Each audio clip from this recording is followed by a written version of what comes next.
Right, folks, welcome back to the wonderfully looking Springrealms. So, we have defeated the first dungeon, so as a consequence, we have our first little... I'm gonna call it a pilot light, but that's probably because of the dungeon I'm currently working on. But first, let's take a look at the new island that we unlocked that people can now go build their homes on. So we come down here into the machinery of the gods. We can pop over to the Isle of Morioa. So, here we are. It is a mesa biome. It hasn't quite all lit it in yet, but it will soon enough, don't worry.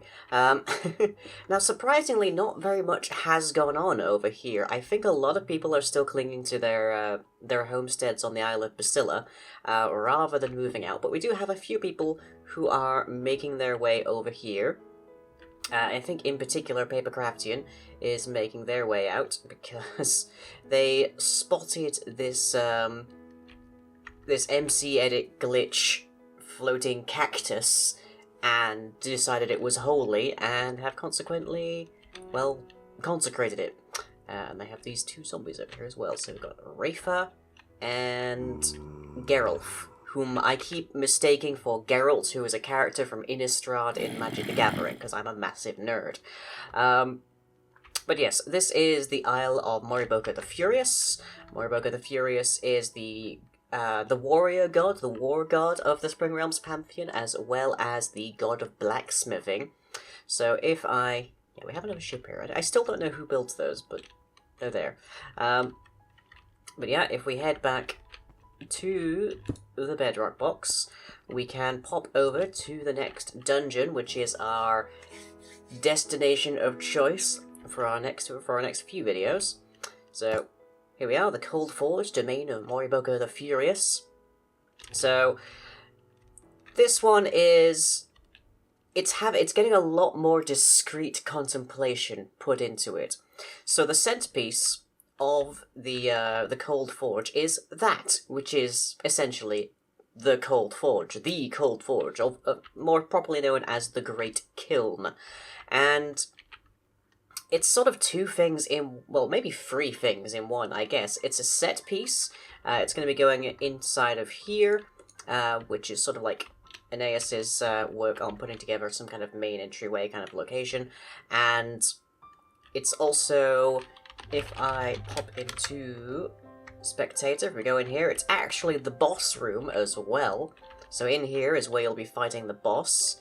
And we have a special functionality planned for the Great Kiln that will also basically allow you to trade in a bunch of your bulk iron blocks, because people have a freaking ton of iron, and it's kind of just... it's kind of going to waste. It's just sort of sitting in chests a lot, so it'd be nice to have some way you can actually do something meaningful with it besides making many sets of armor and weapons to build your way through the dungeon.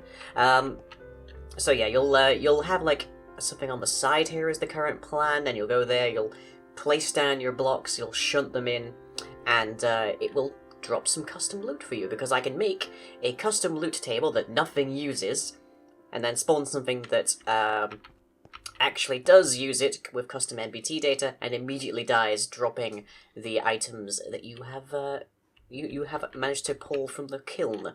So that's a pretty cool thing, but the kiln has a problem. As the title of the dungeon says, it is cold. So, Morioa's dungeon is basically Morioa's old forge. Like, Morioa would come here and light it up, and it would be a grand, like, place to hammer some really legendary, epic kind of equipment and such. But Morioa wasn't always here. Morioa was dual-purpose god, a god of fire and, like, smithing, and especially of war. So Morioa had to go out and, like, fight things occasionally. So Morioa had... basically, they're automatons. They're not living creatures, even though they might appear to be so and such. So if we bring up a couple here, we have Furnace Drakes. Now, these guys are customized up the wazoo. They have about as much health as an Enderman, despite being built on stray skeletons, because skeletons have the lovely feature that if you give them a sword, they'll work with a sword. And they also have a nice little feature. If you punch them and they're not so that they're not at full health, they will actually give off particles, like they're venting gas or steam or some such. But if I... Let me see, I need a flint and steel. If I set them on fire, then immediately healed, pretty much. They heal very quickly. There's a slight unfortunate issue with it, which is that if I try to give... Yeah, there we go. If we try to give a potion effect to an entity using the effect command, we have to use whole number levels, which means we can't fine-tune how much damage they take or how much health they restore, that kind of thing. So, it is fairly quick healing, but suffice to say, you can tell which ones are damaged based on whether or not they're smoking, although you can't necessarily tell how badly they're damaged, and you can tell, like, you can tell that they will heal quite rapidly inside of fire. Fire is a big thing here. So let's just get rid of you guys for now. So, the furnace drakes were all alone here for centuries, presumably, millennia even, before the Red Makers crawled out of the Spring of Souls. And their job is to make sure this thing stays heated, stays hot, stays ready to use, because that was Morioa's edict for them. Only, they had another idea. Because to operate something this big and complicated, you do actually need to have some degree of problem-solving and intelligence. So the Furnace Drakes have realized that if the command of Morioa is to keep the Great Kiln hot, then if they instead let it go out, force it to stay cold, Morioa might come along again. Morioa might return to the Forge. So, some people have, like, in our chats have described the Furnace Drakes as being like the soot sprites from a number of Studio Ghibli movies. I think that's fairly good. That's a fairly decent idea, I guess, but I tend to think of them more as they're the boiler that acts out so that the engineer will come and like pay some attention to it, I guess. Like, they're purposefully failing at their mission because they know that will probably tempt their owner, their engineer, their creator, whatever, to come back and deal with whatever's going on. So they're sort of like, they're playing for attention. They're playing up. But it just happens to be that their actions will never result in Morioa coming back because Morioa has been dead for millennia. All of the gods have been. And they happen to have to go about it in a slightly violent fashion because they are your chief opposition in this dungeon. And you'll be seeing those guys a lot. But how do we relight the furnace? That is the question. Well, there's some discrete elements to it. So, we've got the Great Kiln itself. That thing works just fine. Mostly it's a set piece. But then there's 3 elements that need to be properly combined in order to actually relight it. So the first one is the igniter. So in one part of this dungeon, there is an artifact, if you will, called the immutable flame. I believe I called it. Let me just take a look. The innate flame. Okay. So the innate flame is the fire that keeps furnaces kindled. So if the innate flame was ever somehow extinguished, which it can't be, you wouldn't be able to smelt metals in furnaces anymore. So a standard furnace wouldn't work. Thankfully, it's a divine artifact and it can't actually be extinguished at all. But it is essentially the pilot light for the Great Kiln. You might think that the innate flame came along first and Morioa built this afterwards, which would be fairly accurate. So you need to go to the igniter, and you need to somehow get fire from the innate flame to the Great Kiln. The problem being, the Furnace Drakes have tampered with it, and consequently, its original systems for getting fire from the pilot light to the burner don't work anymore. So you need to fix them up, or you need to basically do the Olympic torch runner style and just leg it. But of course, as soon as you do that, the Furnace Drakes know exactly what you're up to, and they go at you whole hog. So that's step 1. Second step is to feed some fuel into it. So We haven't quite decided exactly the consequence of that, but basically it's if you put fuel in before the pilot light is smothered. Basically, it can't do anything. But if you let the pilot light settle in there and then you add the fuel, it starts to burn up again. Not very hot, but it works. And then the last step is the bellows, of which I have a slight demo here. So these have been plugged up by the furnace drakes. The furnace drakes have laid all sorts of mayhem. So almost everything is sabotaged, almost everything is booby-trapped, and almost everything is fire-related. Because our only access to fire protection right now is through... I think it's just from mobs dropping armor, which is something I can't control anyways. But there might also be an enchanted book you can get from fishing for. I don't think there is, but it's on the list. So yeah, fire is a big concern here. You'll be taking away damage quite a lot. Sort of like Dungeon Maker. Anyways, they've blocked up these and made them non-working, so you need to, like, ignite the boiler that powers them. But when you do... I haven't gotten all of these details going, but you can do this.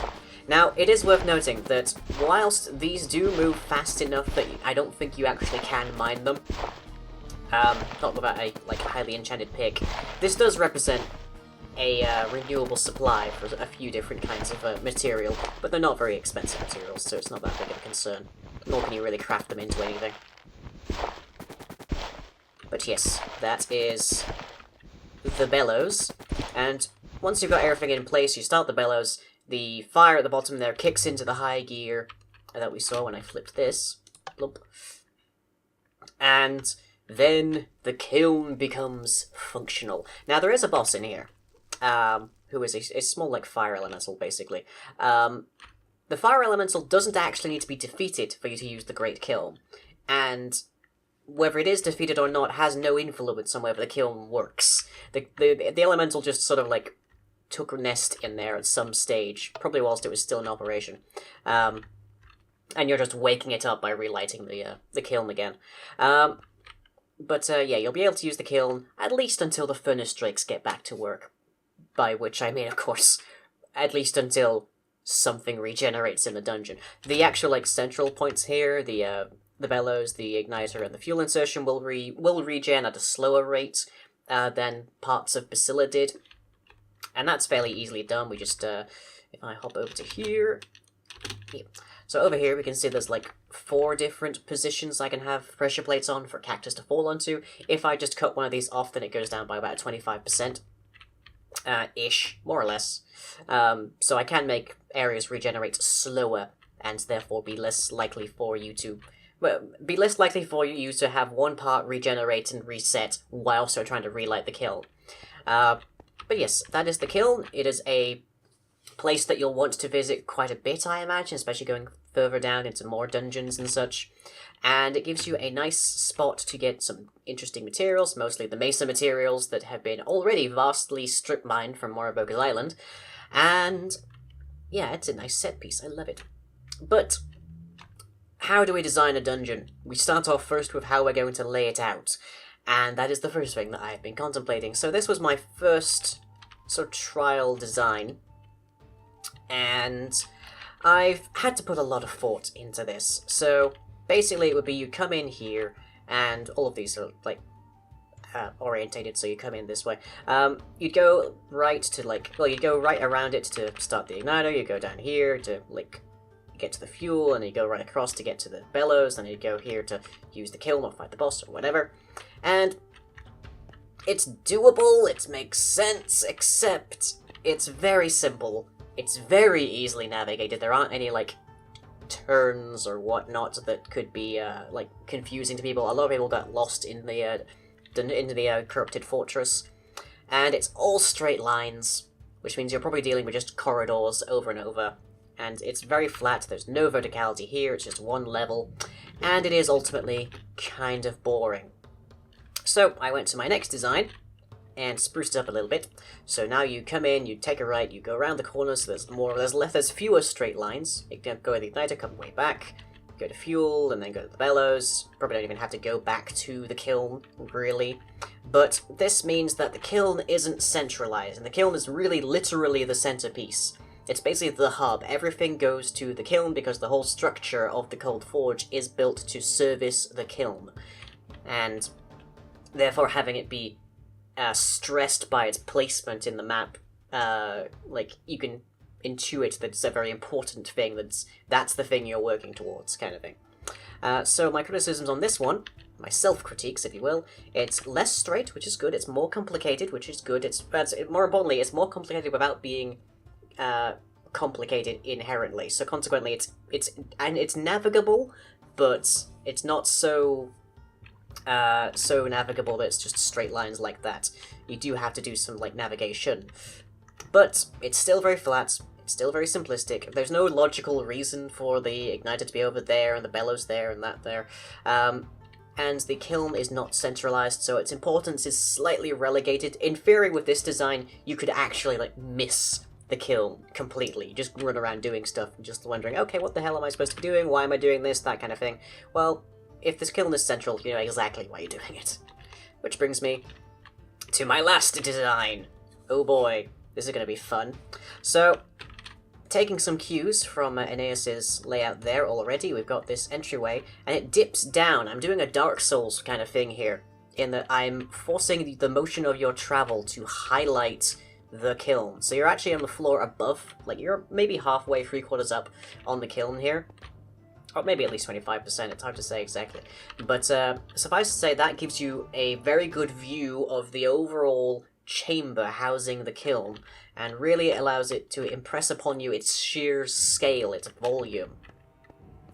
And then, to get to the igniter, you just turn right, go down these stairs, and here you are. Now, I've got these nether brick slabs here to sort of indicate alternate routes, or ideal routes, or routes that can be shut off, that kind of thing. So you'd get your fire, you get it working again, you go around here, go potentially right through the refueling section, which might mean some people erroneously stick the fuel in before they've got the pilot light going. But also this is useful for the actual, like, fueling. Go back through here, get the pilot light into the core there, get the fuel going, and if you go this way, you can go either down this route to the bellows, or you can go down this route to the bellows. Bellows is lower, of course, because it has all of these elements are on the lower levels of this structure, because they have to be pretty much going into the bottom, because we have to basically fill that fire pit. And get your bellows going, and then you have the option of going into one side here, where you can feed in the iron blocks and get your special loot from the kiln, or you can go into the rear, and you can get into the boss area. The plan is that those will basically function like pressure vents. So it looks like it at the top of this currently looks like it's a cauldron, but it's not. It's just sort of the way Morioa built it. So you need to have the furnace actually going before you can open those vents and go into the boiler to go into the kiln to fight the boss, or use it to insert the iron blocks and get smelting. But that is that, and it's a lot more complicated. It has to be said, there are very few straight lines, by comparison to the previous designs anyways, which is good, so you're twisting, you're turning, but you're still going in a roughly straight line so that you can actually, like, get to where you're going. Also, recurring circles. So, basically, by putting the kiln in a central place, we create a hub location, which is an area that you go back to a lot, which makes it very important for, okay, here is where I'm putting down any temporary supplies I want to have, here is where I'm making camp, here's where the bonfire probably is, or the campfire. I keep calling it a bonfire because I've been playing too much Dark Souls. And it's also, like, your primary destination. Your whole point is getting this kiln done, so having a map that by design loops back around from inside of the chamber to the chamber. So you come out here, you go down there, you go around there, you come down here, you go down there, you go around there, you come up here, you go around there, into here again. So it always loops around, even though it's not actually straight lines. And it's not very confusing because you more or less just have to keep going forwards and you'll end up right back at the kiln. You can't get lost nearly as easily, at least. I'm sure somebody will, but you can't get lost. And the kiln is highlighted. The only criticism I might have of this is that it's a bit too complex, maybe, but I think this is sufficiently good that we'll actually have it working quite properly. And also, there wasn't much of an order here, and there, but here you go to the igniter. You run through, potentially, the fuel ignition section, so you know where your next stop is. And then you've got the bellows over here to finish things off, and you can come back right in to get to where you want to go. So there is a logical, reason for why these are placed where they are. And it's also worth noting, if you start up the bellows before you've got the fuel in, you'll blow out the pilot light, and the pilot light can't be, placed in whilst the bellows are running. So, whilst there is an element of, you can do this very quickly if you have a team, you can do this one man, and if you are just, doing it solo, it's not impossible, because you've got one task after another that had to be done in a sequence, so all the better. So that is the layout. Let me know in the comments what you think, if there's any, adjustments I could make to this. I'm sure there are some, but also we have, the block palette down here, and this is one of the important systems. Let me just plug that. So, lava and heat, very important features of this dungeon. I'm giving you a lot of information. That's because this is the first video addressing this dungeon. One of the recurring features I want to have is that getting lava from one spot to another via these channels will unlock certain routes, lock other routes. Light up an area is also another thing, because you need light, because it's full of nasty things, of course. Yeah, you can see I've got a capacity to actually detect when lava is there, so I can actually use it as part of a circuit. My main trouble is ensuring that you can't just grab it from the dispenser or grab it out of the bucketed spot and just plonk it where you need it, because that's not within the spirit of this particular trap, or this particular circuit puzzle, I guess you'd call it. But yes, that is our first video on the Cold Forge. Oh boy, so much information. But hope you've enjoyed, and I shall catch you all next time.